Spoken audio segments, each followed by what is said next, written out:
Hello everyone, and welcome back to GripesCast. This is Kyle, and I just wanted to preface this episode by telling you that we will, I promise, abide by a weekly or bi-weekly schedule from this episode going forward. So look forward to episodes every Friday of the week, and you can also look on our social media pages if you want any updates. In today's episode, we're going to ramble on about cryptocurrency, Burnham, and a bit of football. We hope you enjoy.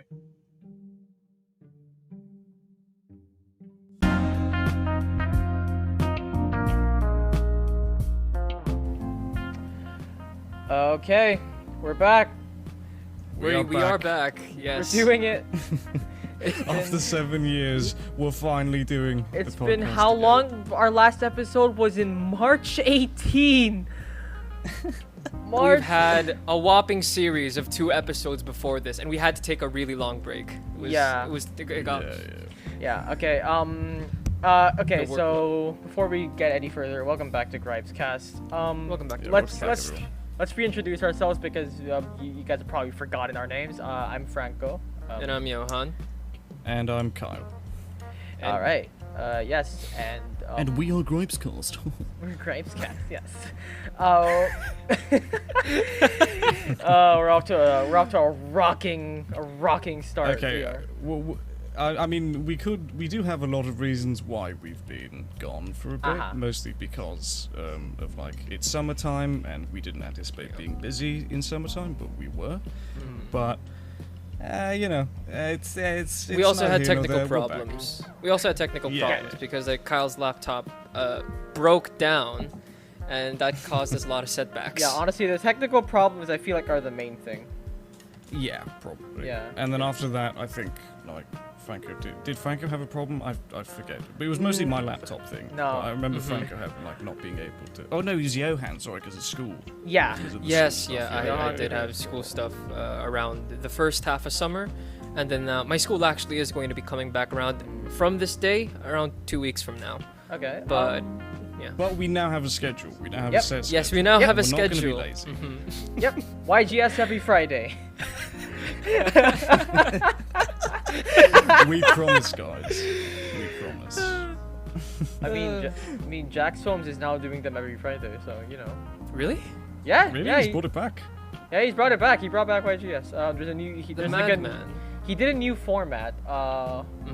Basically Because where. those seem difficult to edit. Yeah. Yeah, what he does now is the part that was causing problems for him was for shows like Yai, YGS, and Jackass.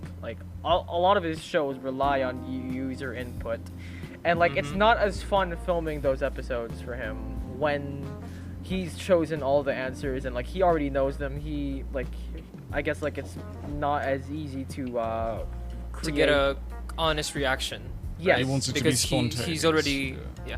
Yeah. Oh wait, I think I know what you're talking about. I watched a recent one, and it's he had his team or other people pick out the selections themselves, and then he's going to be reacting to them blind, which of Yes. course I think is a much more honest way to get content out of your viewers. It's not just honest. It's also it just freshened it up for him. I noticed when he switched to this format, all of a sudden people were noticing he sounds less depressed about his making his videos. job.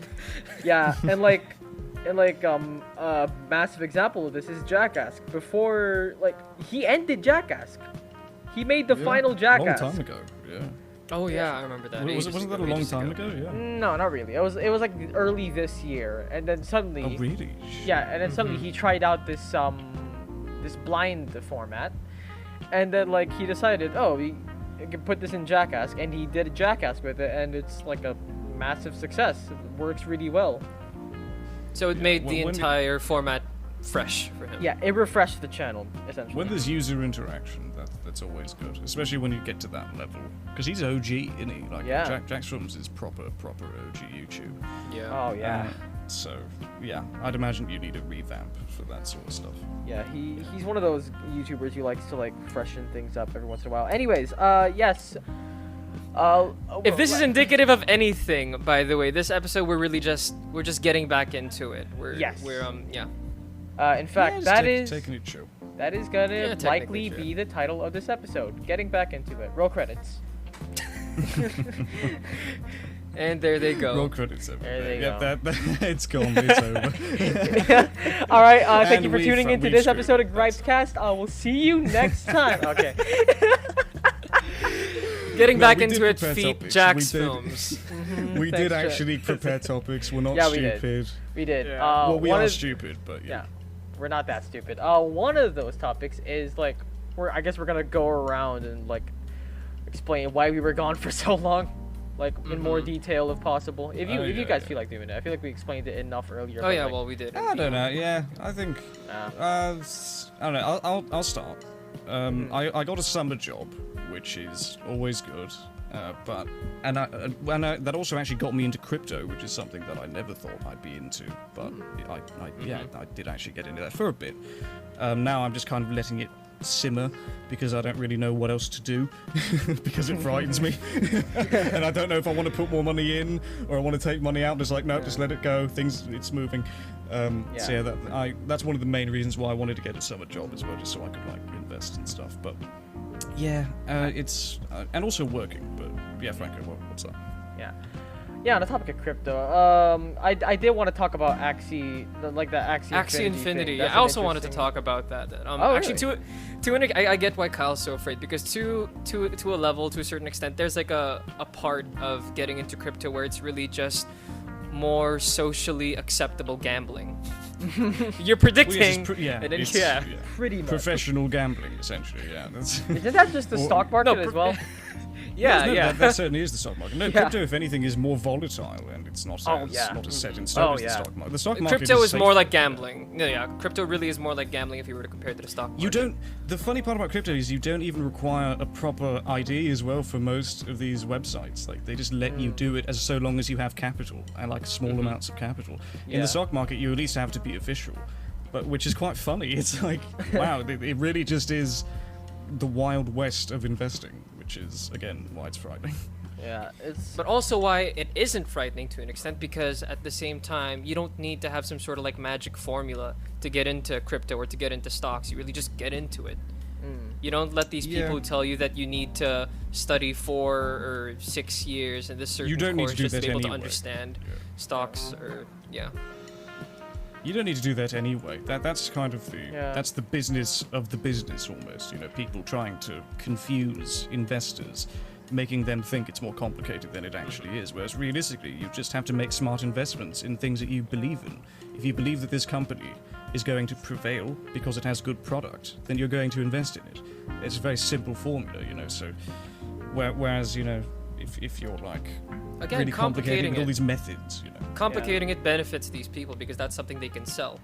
They can sell courses, they can sell, guides. You gotta use the Fibonacci's method, man.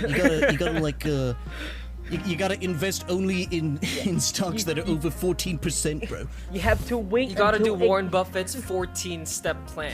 You have to wait exactly the 25 14 step steps. plan. 25-step plan. You have to wait until exactly 11:57 p.m. before you put you purchase your stocks, and then and only then can you unlock the secret character. That's how Jeff Bezos got his McLaren. If you do step 14 before step 13, you're gonna lose all your assets. Exactly. I know what I'm Exactly. talking about. You have to, and no matter what you do, you cannot forget this step. You have to keep your left pinky toe up. Oh no! Throughout the entire Exactly. thing. Throughout That'll the entire thing. that'll get your savings. Secret of the trade. Secret of the trade. Like the really. fucking. That'll get your profits from like 5 million to 50 million. God. For fuck's sake. If you even have, that's the funny part about all these investors as well. Like you have to have a certain amount of capital to obviously make a certain amount of profit. Yeah. Most people aren't dealing with like millions of dollars, you know, which the big people are, like Warren Buffett and all those people. They're dealing with that sorts of money. Billions And billions. to apply the same methods that they're using to the methods that little people use, like, oh, I've got $500, I just want to invest in startup companies. It's Yeah. not the same thing, mate. It doesn't- It's just not the same thing at all. It doesn't translate downwards. No. Yeah, like getting a percentage of $500 is not what most people are going to be enticed by. You know, whereas Warren Buffett, he's investing 20 million. A percentage of 20 million is a fuck ton. You know, like that's a lot of money. Yeah. So, yeah, it just doesn't. It's not the same. But hey, that's business. That's the business. Okay. So yeah, that's what you've been doing. No. no, not at all.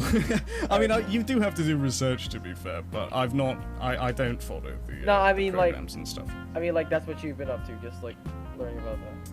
Well, it's fascinating. It is very fascinating. I suppose as someone who identifies more socialistically, a lot of people would say it's hypocritical of me to kind of engage in We had this discussion. We had this discussion before, though. It's like we're not at the financial level where it's unethical. Because also it depends what you invest in. Yeah. Like if you're investing in petroleum sort of like oil engineering, then that might be a problem. Which you need to be super rich to do anyway. That's true. That's true. Very likely, yeah. So it really is just about, because again, there's no problem with free market capitalism. I think that's one thing about socialism that's quite a misnomer. You don't have to be a socialist and disagree with free market capitalism. It's more so just about fairness and about equity, about trying to make, if anything, it's economically viable as well, because you're trying to mix a free market with things like opportunity, which allows people to invest more money. So, that's something that's very logical, I'd say. By the way, you see, we've already gone into conversations about socialism. We predicted this before, like we were gonna have a chill conversation, and all of a sudden. Oh God, I'm sorry. I'm so sorry. No. I want this to be chill, man. I really do. I really want it to be chill. Okay, no. For everyone out there listening, there is a cardinal. It's a law at this point that if you get into any topic with us whatsoever, it's always going to boil down to the top three. 1, class struggle. 2, revolution, systemic change of some kind, of any kind. Or 3, we all just sigh, take a deep breath, and just go, that's the world we live in. That's the way it is. That's the way it is. What are you gonna do? What are you gonna do? You think you can't do anything? That is how the world works. That is how the world. Oh God, inside. Inside. Soccer. Yeah, inside. Wait, we should talk about that. We should talk about inside. Let's do it. Let's do it. Yeah. What a great film. Is it? It's a special, I suppose. It's a special, yeah.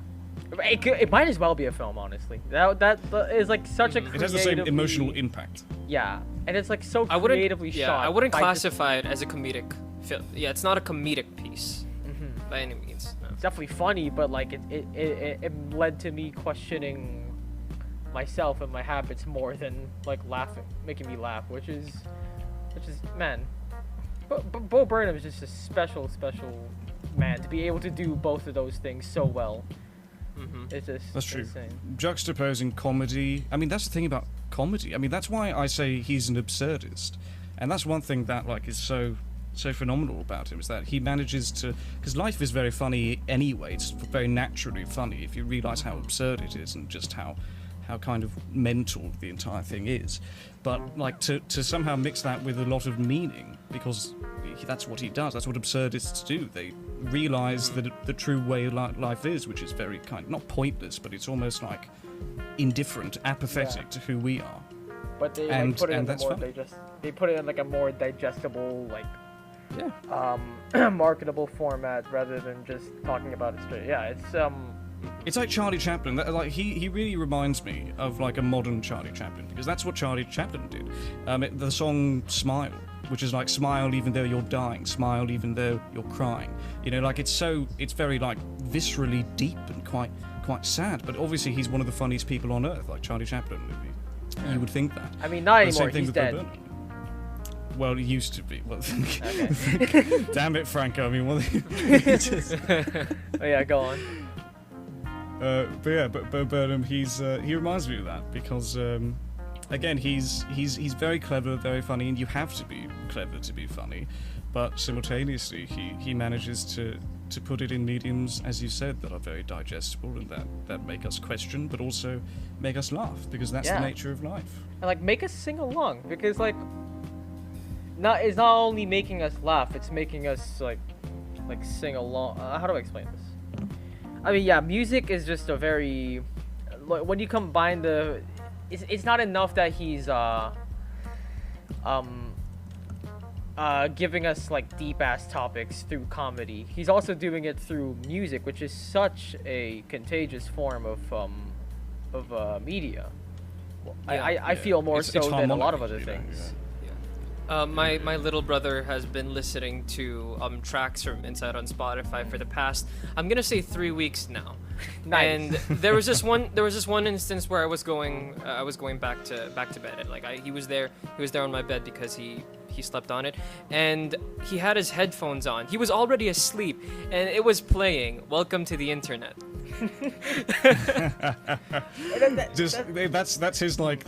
That's how he's sort of developed a circadian rhythm that involves Bo Burnham at that point. You know, that's the only way he can sleep. That says so much about the digestibility of Bo Burnham's entire thing, because as absurd as it is, it's also quite easy to just sit down and watch it. Again, back to Franco's point on the fact that he utilizes music so well. Now, how come my little brother, at his age, it's messages like this. He's quite young. He just turned 13 actually. Oh wow. Oh my god, he's already a teenager. You're taking. Yeah, he's already a teenager. Oh, he's that's already so a weird. teenager.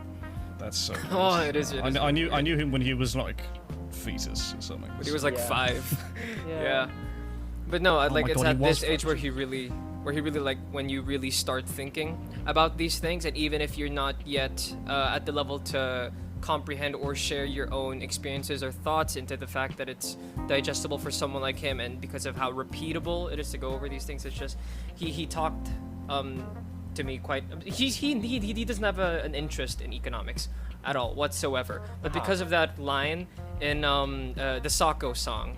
Yeah. Yeah, no, then he started asking me about like capitalism, and he's like what Bo Burnham truly meant by that. Pedagogically, what he meant by the police being the, I mean, I'm not going to get into that now, but you know, generally the idea, and I think it's very, the meaning of that Bo Burnham conveys in his songs is also just. I mean, the songs themselves are amazing. Don't get me wrong. Yeah. But for me, the best thing about them is that they are so contemplative like this. So they tackle topics that are just like very abstruse and very like, again, and that's the great part about absurdism. It shocks you. It's like the shock factor of thinking about things that are just so real and so true, but that we refuse to think about because we don't want to. That's the great thing about comedy, that it puts you in uncomfortable positions and it makes you question, like, oh god, why am I on the internet so much? You know, like what is this really benefiting? part. Like the meaning of his songs, he wraps you around his finger. And the thing is, you do exactly what he knows you're going to do. And a big one, again, was the "Welcome to the Internet" song. It talks about our shortening attention I think spans. that's the best example.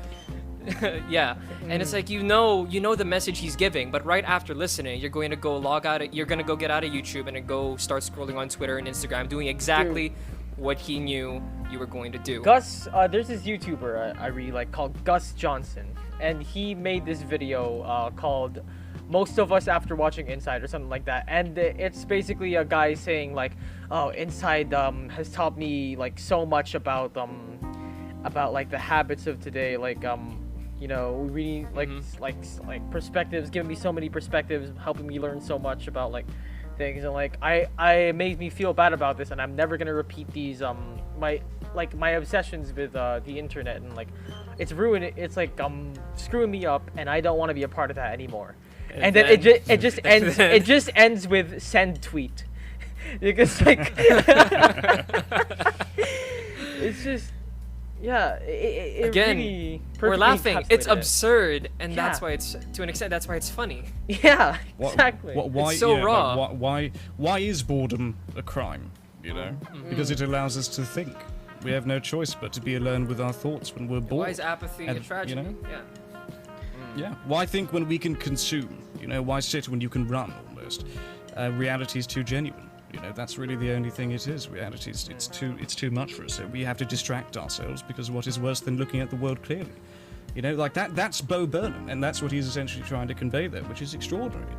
Because I can't think of anything worse than living in a world where boredom is frowned upon, right? And thinking is replaced with consumption. Right. You know, everything all of the time. You know, that greed of humanity is voracious, and it satisfies only our base desires. It's mad. It's mad. But it's also beautiful. You know, it's a mad thing. It's a mad thing, right? Straight out of a utopian novel until you realize that's the world we live in. That is how the world works. That is how the world. The I love that. world works. That's my favorite song. That's my favorite one. That's my favorite too, man. Yeah, same. Oh my god, I love that song. Hell yeah. The internet one is the most impactful, but that one is the best as far as a song goes, I'd say. Yeah. Like Hans Taywin, do you remember? There was an interview, Franco, you mentioned this, that he did with a bunch of comedians where he referenced another absurdist comedian from France, which is where absurdism... The Netherlands.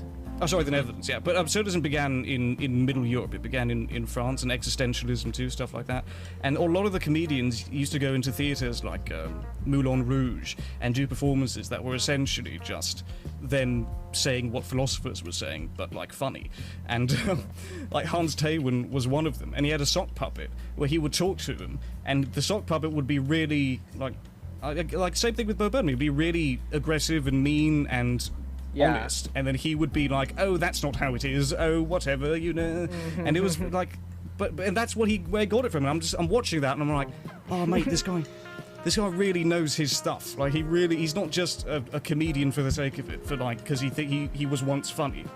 No, he's done his research, and he adores comedy as a medium for like conveying information, which is extraordinary. That evolution as well, like because like now we know him as like a kind of a philosopher, honestly, like one of the philosophers of our time. I don't know how you feel about that statement, Kyle, but being into philosophy, but I definitely see him as a philosopher of our time. But like just to see where he started out, like making dick jokes in his room. No, he addressed that, didn't he, in one of his songs? Yeah, he had an entire song dedicated to the fact that he's old now, and how he's sort of living with the consequences, or even in the contrary, not living through the consequences of what he's done, and all that is just, you really get to see from point A to point B. So it's very interesting. It's a very strange. It's a strange development. It's a great evolution. Sure. It's a great evolution. But you can just see as early on, like from his earliest performances, just from the level of introspection that he does, you knew he was going to get to this point at some point. Yeah. Yeah. That is what happens when you get older. You become just more existential. You know, like that's really the nature of it. But we can't ignore one of the greatest factors that influenced the making of Inside, which is of course quarantine. Wait, it's the entire theme of the thing. Inside, he was just inside and just. Yeah. Are we segueing to that already? Isolation. Oh, I think it's a good segue. Why not? No, because okay. Before that, Johan, what have you been doing? Oh yeah. Oh yeah, we were doing that. Whoops. Yeah, Johan, what have you been doing, man? Yeah, that was yeah. We can skip that. If you want to, then fair enough. I mean, to be fair, I haven't been doing things that have been too different from Kyle. I also have been somewhat been getting into crypto. That's the thing that Franco mentioned quite a bit earlier, which was Axie, like Axie Infinity and stuff like that. And I was also looking into stuff like Earth 2, which is still sort of like a weird grayish area. Oh, are those the games? Are those the games that you were talking about? Yes, yes. There's a term for this. Play to earn games. Yeah. I'm still very skeptical of those things. Like I'm still unsure. So maybe you can convince me. But, I mean, if you've played CS:GO before and have traded your in-game items for some cash IRL, then it's essentially that. But you pay for the items. You pay for the in-game items. No, it's an investment. Like for example, in Axie Infinity, think of it as like Pokemon, and then you invest into these Axies, which are your Pokemon.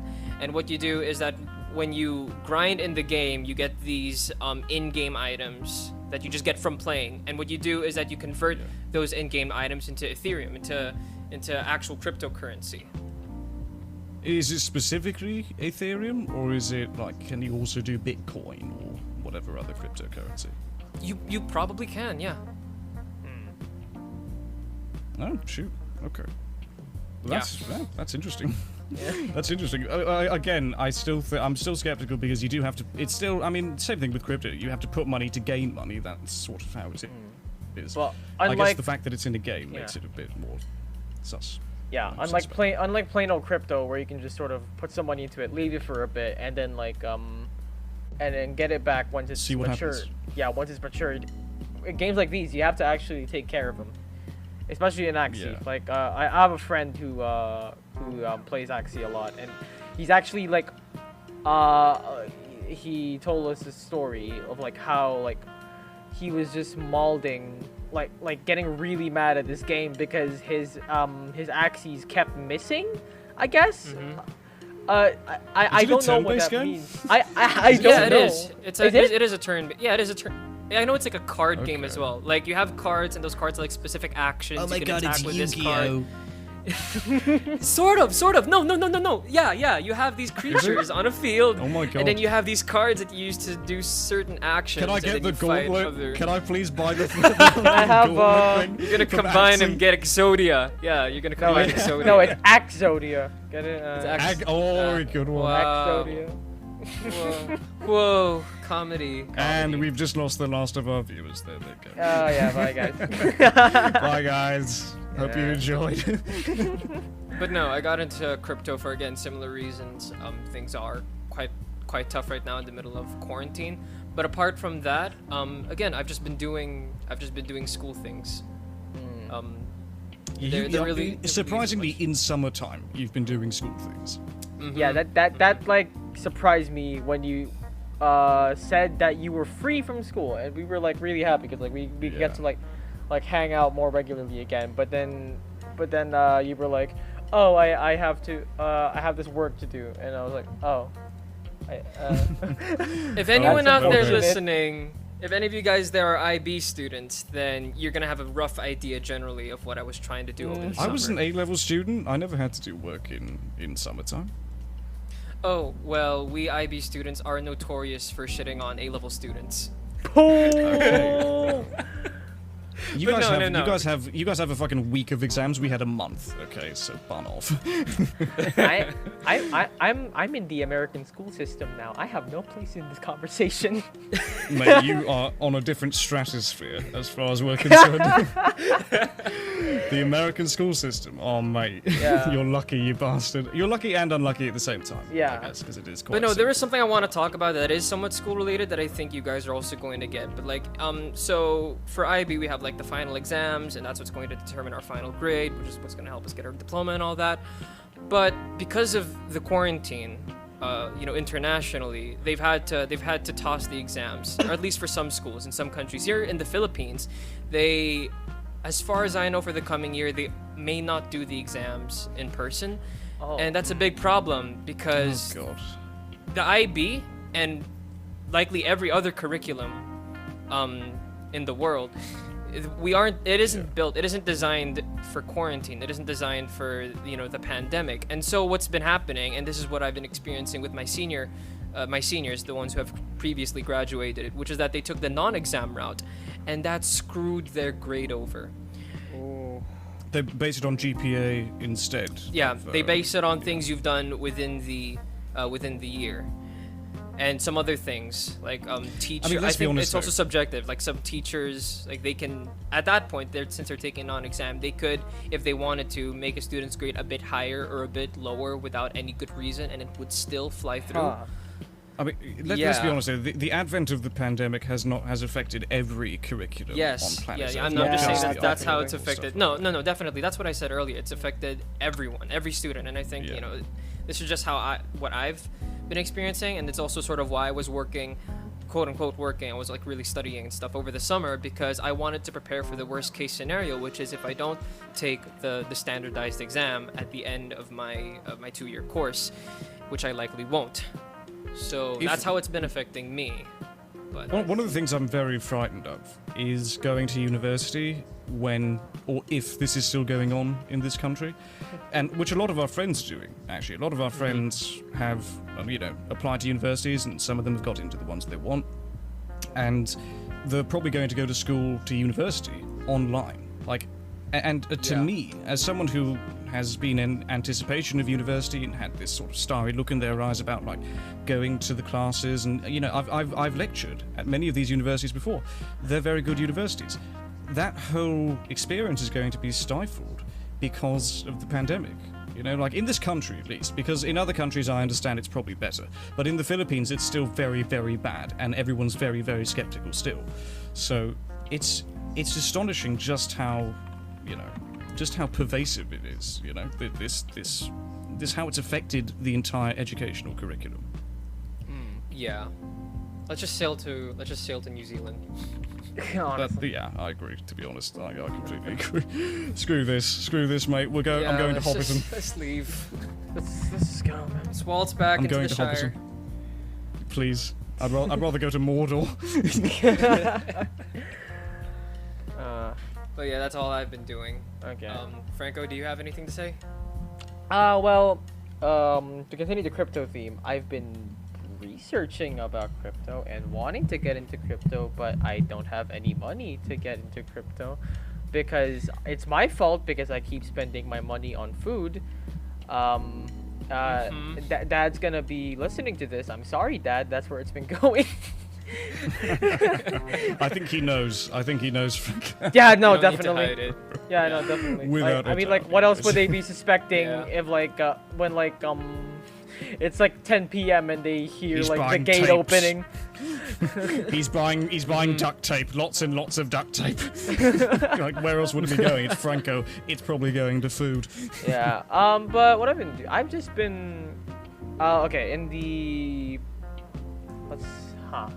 I've been doing school recently. I finally continued school. I'm in this homeschooling, like proper homeschooling program now, which is, like I said before, based on the U.S. curriculum, and it's very interesting, like, to see how different that is from the Philippine curriculum. Yes, for those who don't know, Franco had like a break from school for about a year, so a lot of people did Yeah. during the quarantine. A Yeah. lot of people still are. Yeah. Yeah. Mm-hmm. And yeah, apart from that, I've just been playing video games. I've been I got the silver 2 in Valorant. It's the single greatest achievement of my life, and I've been working on some like other content creation things with a bunch of other people that I can't really talk about yet. Okay. Oh. Yeah. Oh my Interesting. In fact, I don't know. Given the nature of it, I don't know how to talk about it yet. Honestly, I don't know how to share it. Yeah, I don't know how to we could share probably put a lid on it as of the moment. Yeah, until yeah. Put a pin Things in it. become clearer. Yeah. Yeah, let's just do that. Even But, I'm confused. I've not heard of this. I'm in the same position as the viewers. I think. Am I? Can you confirm? yes, you kind of are. I think. Well. Mate, you've not told your best friends No. about this new project? I sent something about it in our D&D group chat, but we can talk about that later. Okay.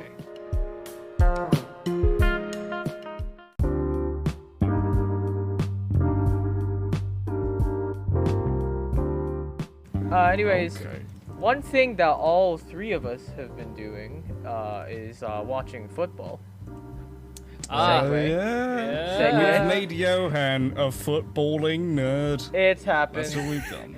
Okay, so for some Fine. background, I've known, as you know, I've known these two for ages now, and they've been into football for ages. I not as much. I've just sort of been like a bystander. You know, I'd watch them stand up for games, like stand way late into the early morning for games, Yeah. and 3 a.m., 4 a.m. yeah, and occasionally like go off on Twitter and like talk about it over our messenger chat, and I've just been slowly just absorbing it over time, and I got familiar with it, like familiar with the scape of football, but not necessarily sinking my teeth into it up until a few months ago. May 29th, 2021.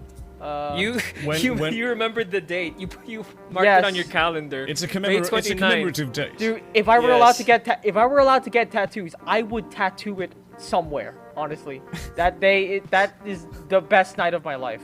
You know how the cast of the Lord of the Rings got like Elvish on their arms when they finished filming? That's what we should do. You know, like we should all get the same tattoo. Yeah. Yeah. I mean, what a coincidence! The year I get into Chelsea is the year. I hate you, man. Honestly, it's so annoying. It's annoying because we've been Chelsea fans. Franco, I've been a Chelsea fan since probably like almost my entire life, basically. And Franco's been a Chelsea fan ever since I met Franco, and which is like a decade almost. I've been a Chelsea fan since 2014-15, but like right at the end of the season. So the first full season that I watched was 2015-16. And for context, the previous year, Chelsea, they won the league and the League Cup. So that's a double. That's 2 trophies. Yeah, a big achievement. And like going into the next season, I was like, okay, yeah, we're gonna do great. We finished in 10th place. Chelsea finished in 10th place. That was my first full season ever. That was my first full season as a Chelsea fan. Like that slap in the face, and like I still kept going. And like, yeah, I see where Kyle's coming from. I'm happy that Johan like gets to experience his success, but like, come on. I started off at a high. Yeah.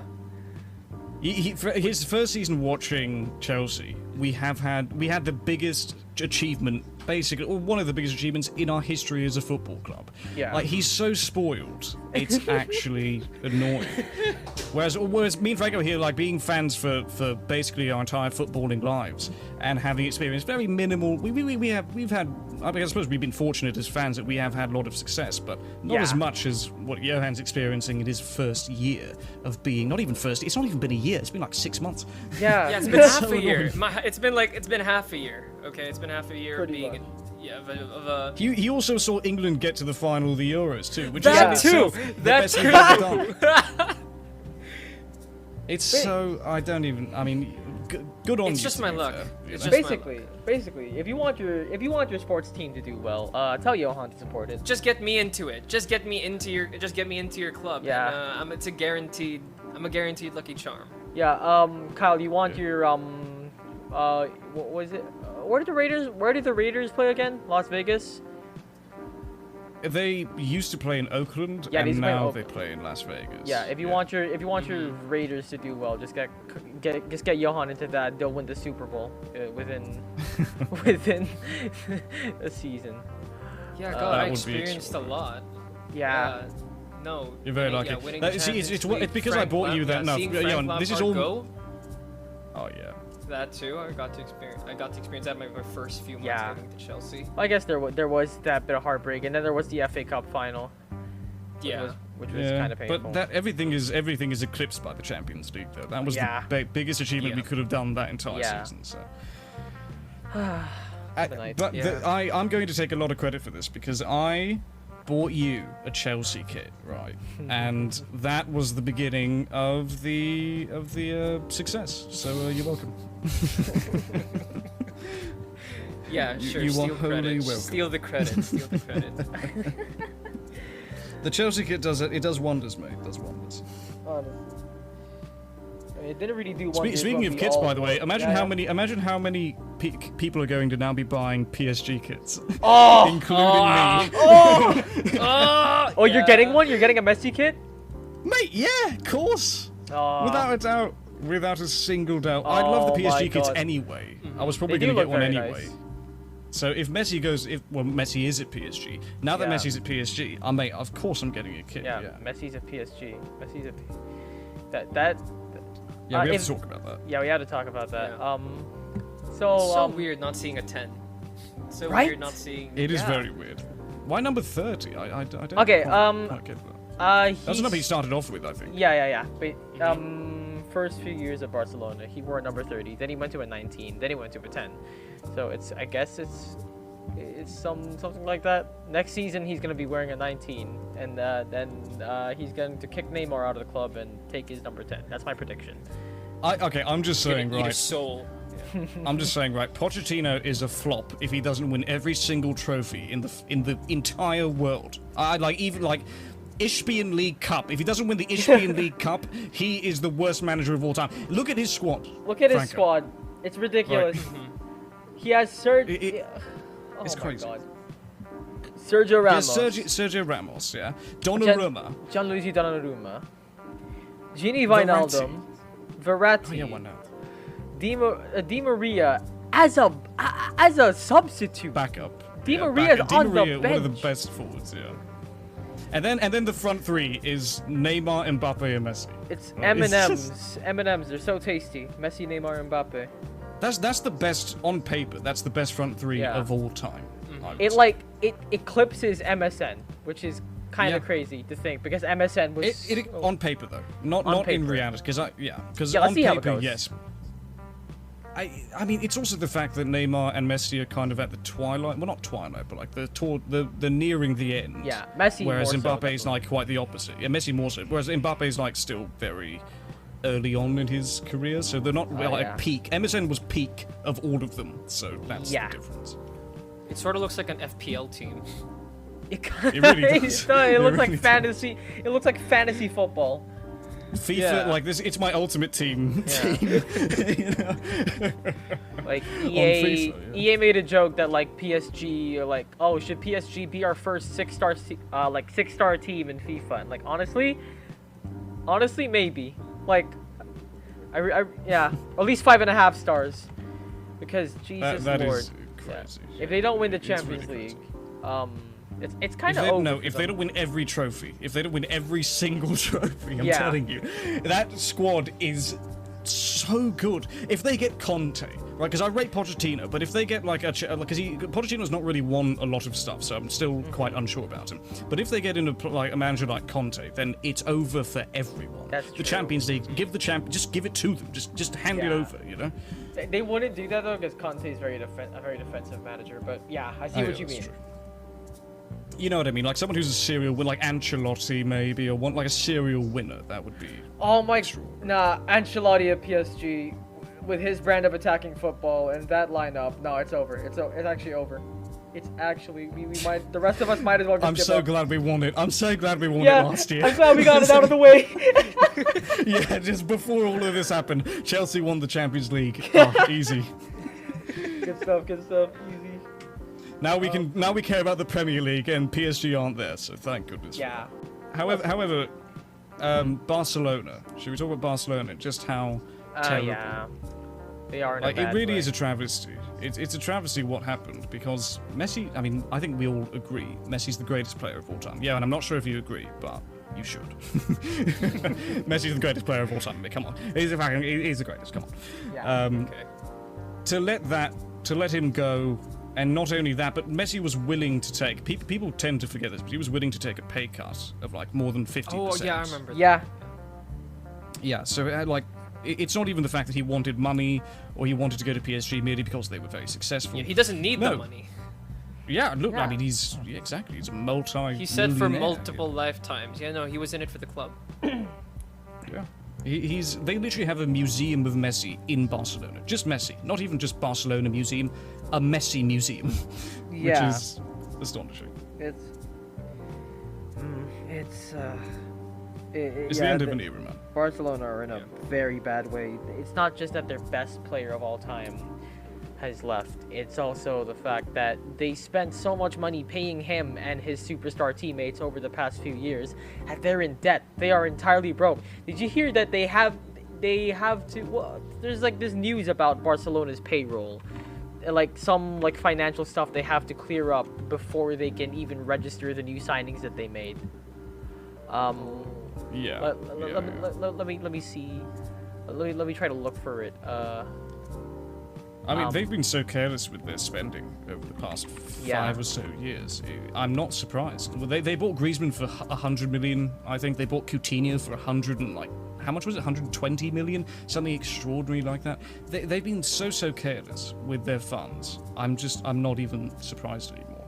Yeah. You know, they've really. It's the worst financial kind of sacrifice in football. Yeah. Remember they spent like I don't know how much money, but was it Ousmane Dembele they bought? Yeah.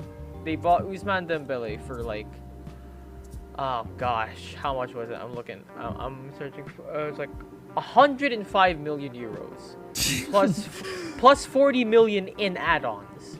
With just those 3 players that we've mentioned, that's already 500 Yeah. million euros near.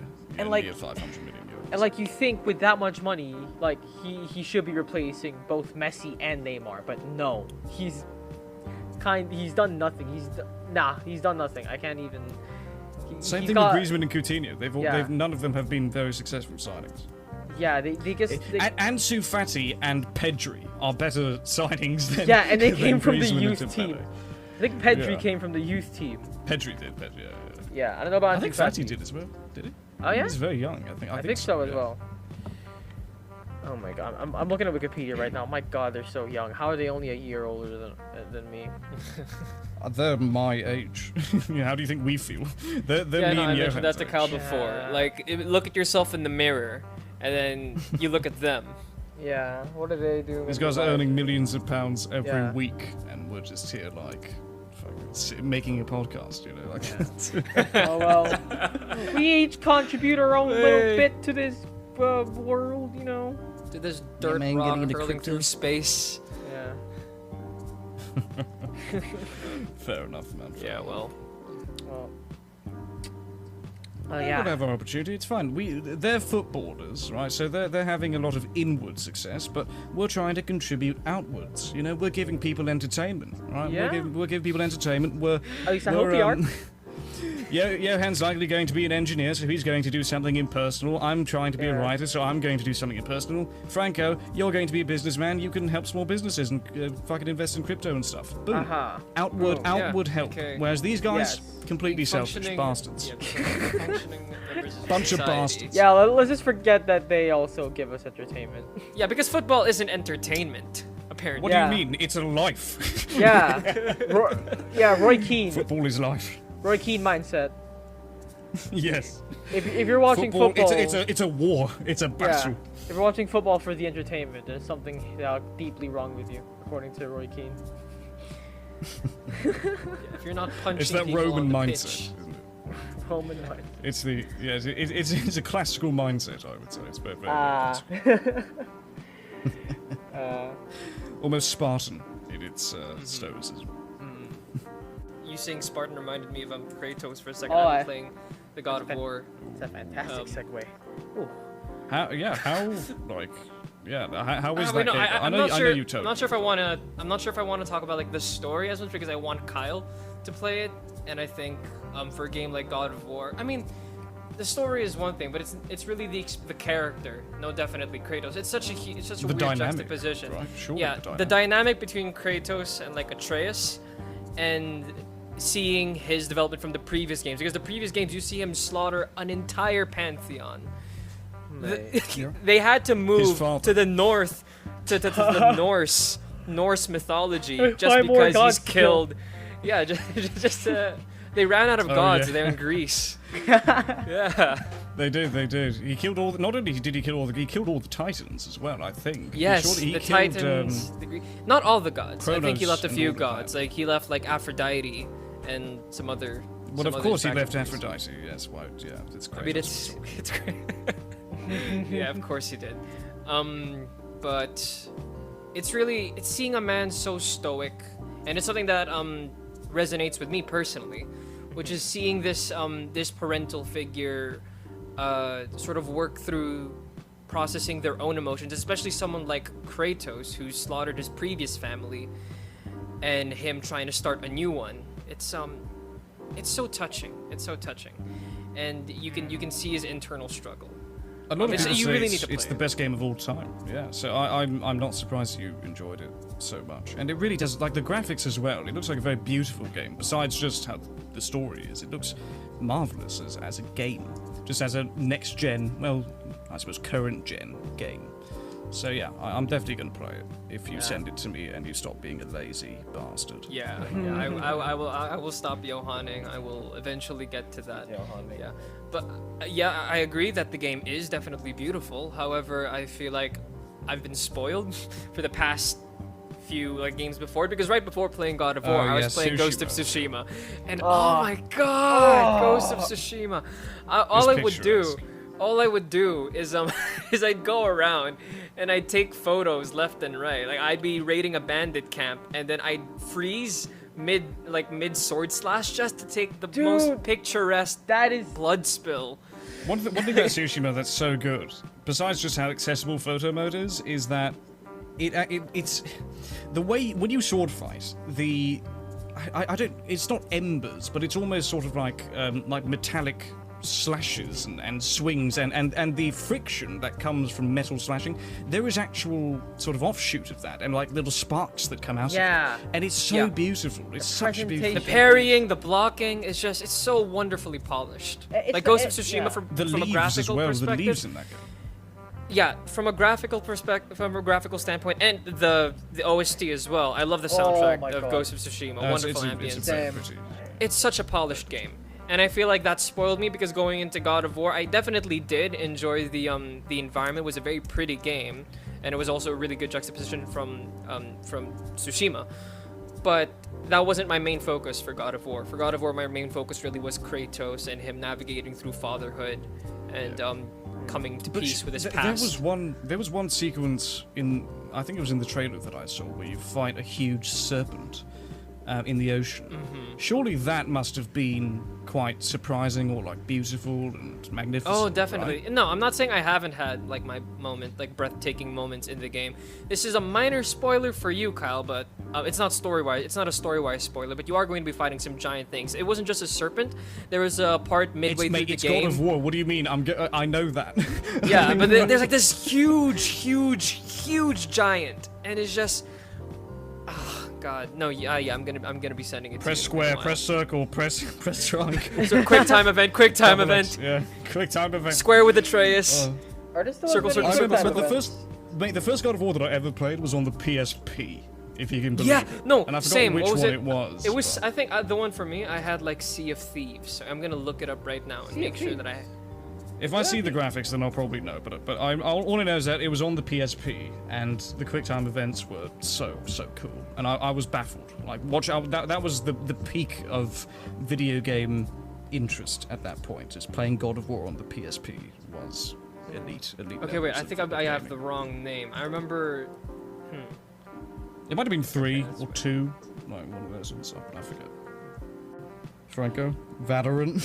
That's the only thing he's been playing. I've been playing. Okay, no, not. See, if you played The Last of Us, we could have talked about The Last of Us, but you just refused to play The Last of Us. I don't understand. I'm a stupid poopy bumhole, and now it's too late because we sold our PS4. Oh yeah, you did. He did. Oh he did. Oh my No. Come to my place. Come to my place. We'll play. Come to any Last of our of Us places, here. yeah. For God's sake.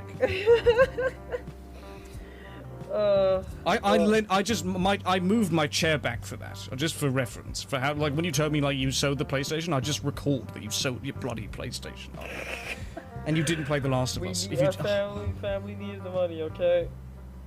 I understand that, but at least play The Last of Us before you sell it.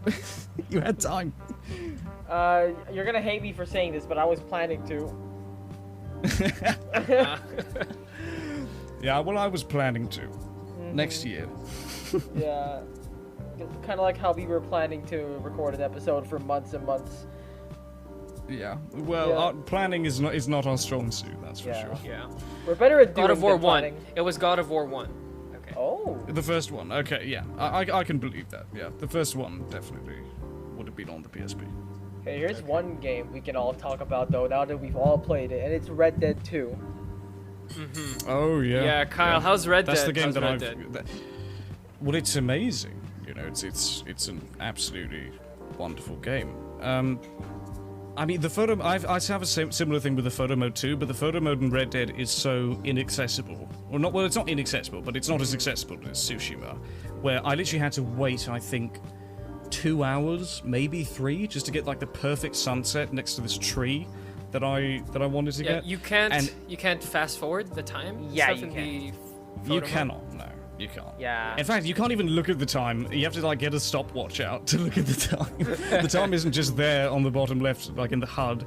No, you literally have to get a stopwatch. It's very realistic. The great thing about Red Dead is that it is it's a game embedded in realism. Yeah, and but also that's where the controversy comes in with it as well, I suppose. I actually want to bring that up. Yeah, because people like Joe Rogan, and this is where This is the first time that I'd ever seen this argument against Red Dead in particular. Video games, it's been going on forever, but Red Dead, he talked about how you can feed someone to a crocodile or like an alligator or something like that. And he said, this is like the game devs put that thing in the game. How dare they? You know, he was sort of going on about the game devs, how they deliberately put a feature in the game and about how people can be eaten by crocodiles. And that made me realize Joe Rogan has no clue about video games at all. Where have you been, mate? No, what was his problem with that? No, what was his problem with that? The fact that because he believes the game devs are condoning putting people inside, or like making people be eaten by crocodiles, which is not true at all. The thing about Red Dead Redemption, the thing about video games in general is that it's a free roaming game, right? So you can engage in not your, I mean, I suppose it is your desires, but also just freedom in complete freedom almost. That's the thing about it. So what you get when you play video games is you see how people would behave as they would if they were to have complete freedom. And it's the same thing in films where like people watch very gruesome, horrible films, but they're not going to go out in real life and do that. You know, that's not really how it works. Did he assume that if that one feature feeding people to crocodiles was in the game, and that was the game devs condoning feeding people to crocodiles, then why doesn't he assume that? Option. Why doesn't he assume that shooting or like robbing a bank is something that the game devs also condone? Which obviously they probably don't. The great thing about Red Dead is that there is an option to be both good and bad, similar to how life is. That's why it's so realistic. There's an option to be a good person and a bad person, unless you're doing a challenge possibly, but there's an option there. So you get to see human nature in complete liberty, and that's the beauty and the fallback of video games and really any form of artistic interpretation whatsoever, because this isn't only applicable to video games, Mr. Joe Rogan, if you're listening, right? It's also applicable to films and to literature and to almost any form of entertainment where you have complete freedom to express your mind. And that's the great thing and the bad thing about it. You can't just say, oh, the game devs are condoning this thing because it's a feature. No. A lot of things are a feature in that game. You also have the opportunity not to do that, right? And that's the thing about video games. There's the option. There is the freedom to do that. Same thing with films. There's the option to watch Saw 3, and there's the option not to. Just because you watch it does not mean you're going to become Jigsaw. You know, like that's not really and just how because that the filmmakers made the film that way doesn't mean that they condone actually mortally torturing people. That's just them trying to tell stories. It's quite the opposite. Yeah, if anything, it's usually the opposite of them going like, "This is what's going to happen if you do that," and it's quite terrible, don't you think? You know, that's another thing about Joe Rogan's example is that he's just taking the situation. He's taking an isolated situation, which is throwing people off a bridge and into a crocodile's mouth. You don't see the lead up to that. You don't see the effects afterwards, which is really what the game is. The game is an entire experience, and from that, the people watching are going to learn something. He didn't realize, I suppose, that you get the bad ending if you're a bad doing person. Yeah. And you get a good ending. You get a worse ending. You know, you do the other thing, which is helping people and just generally being a good person. It's like you're rewarded for doing good things, and you're actually quite punished for doing bad things. But again, these people are never going to say that because it doesn't fit the agenda against video games as a whole. Yeah, you don't isolate. You don't isolate these events. You look at the video game as a whole. You take a look at it as an experience. The game is literally called Red Dead Redemption. It's about moral redemption. It's about someone who once was bad becoming good. That's the story of both of these characters that you're following, both Arthur and John Marston, his son. It's about redemption. It's about redeeming character based on doing good things. John Marston is not Arthur's son. No, I mean John's son, Jack. Yeah, that's just in the first game, yeah. In the first, that's what I'm saying. Both games, both. Oh, okay, never mind. Okay. I haven't played the first game. Neither have I. Which, by the way, Arthur's redemption, like in Red Dead 2, I think one of the most beautiful scenes from that game, if not the most beautiful scene. Like on the, I don't want just to spoil the shot, anything, but on the mountain. Okay, yeah. I mean, we are talking spoilers here for people watching, but yeah. By the way, spoiler.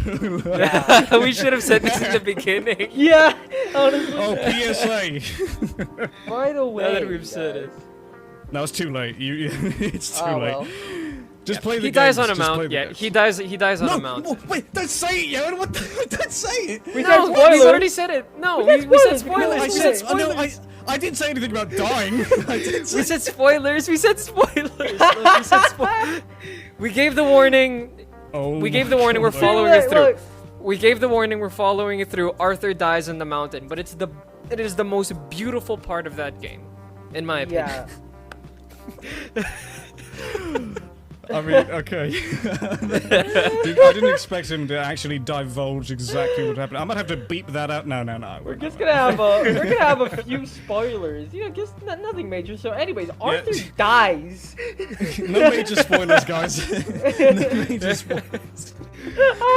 Going from feeding people to people, feeding people to crocodiles. Feeding crocodiles to people. yeah, Now you that's were right. something. Yeah, Yeah. No, you were right. Feeding people to crocodiles. No, or feeding crocodiles to people. What's wrong with that? Why can't we feed crocodiles to crocodiles? or feed people to people. No, not going. Exactly. Oh, that's worse, mate. That's People oh to my people? god. Come on, guys. Okay, Oh my let's take a step back. Let's take it. Anyway, guys, next topic. So yeah, this has been a nice, chill, little episode just to get ourselves back into it. As chill as we can be, given our nature of turning every discussion into one about socialism and politics. But you know, we tried our best. Yeah. We attempted yeah. to mitigate that. We And really tried. absurdism. Yes. Yeah. Well, no, that was about comedy. Come on, that's a that's very liberating thing. Yeah. You know. And I guess football and very video calm. games, of course. I mean, we're just here to chill. And This episode was here to chill. Yeah, exactly. And you know, well, in the end, we did get some gripes out, so the name of our podcast is still accurate. Yeah. It always will be. Don't worry. It always will. Yeah. Yeah, we'll always have something to complain about. Yep. The name of our podcast is GripesCast. It just happens naturally. We have been the GripesCast 3, I guess is what we're A calling trio. this. The Three Musketeers of The Three GripesCast. Musketeers. The Three GripesCateers. Oh, that's Oh my god. Okay. That's terrible. Let's end. We have to end. Yeah, no, we gotta go, we gotta end our go. Suffering. All End our right. suffering. Thanks for listening. Thank you for listening, and yeah. we'll see you next episode. See you next week, time. hopefully. All See right. you soon. Bye.